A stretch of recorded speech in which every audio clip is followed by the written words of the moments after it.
Akala ng lahat tapos na ang kwento ni James Harden, pero bumalik siya sa court para ipaalala kung sino talaga siya. Final minutes ng laro, 2 puntos lang ang lamang ng Cleveland Cavaliers.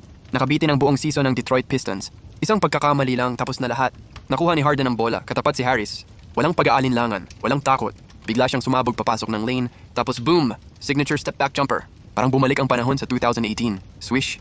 At nung pumasok, yung tira na yon, alam mo agad, bumalik na siya. Yung dating Harden na kinatatakutan ng buong NBA. Next possession, napunta si Duncan Robinson sa depensa. Akala siguro niya kaya niyang pigilan si Harden, pero binanat siya ni Harden ng sunod-sunod na crossover. Parang kandadong binubuksan gamit ang tamang susi.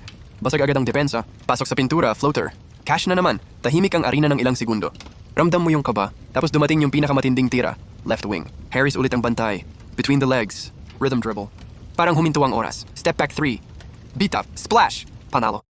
Sunod-sunod na 7 puntos. Sa crunch time. Mid-range. Floater. Step back 3. E4 imala to return. Fines. Lahat ng galaw swabe. Lahat ng tira malinis. Sa nakaraang 2 laro. Puro tao nagsasabing washed na siya.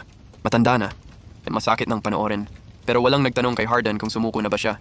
Sa edad na 36, ipinakita niya na hindi pa tapos ang laban. Kahit kaharap niya mas batang defenders, wala siyang atrasan. Sa bawat dribble, bawat tira, bawat hakbang, siya mismo ang sumusulat ng ending ng kwento niya. Hindi namamatay ang mga veterano, natututo lang silang lumaban sa ibang paraan. Hindi pa tapos ang serye. Baka may mas malalaking laban pang darating. Baka dudahan na naman siya ng mga tao. Pero ngayong gabi, tandaan niyo to, nasaksihan natin ang pagbabalik ni James Harden. Mga tol, ito dahilan kung bakit never basta-basta sumusuko ang mga tunay na alamat. Kasi minsan, isang laro lang ang kailangan para ipaalala sa buong mundo kung sino ka talaga. Yung akala nilang laos ka na, biglang ikaw pa pala ang pinakamapanganib.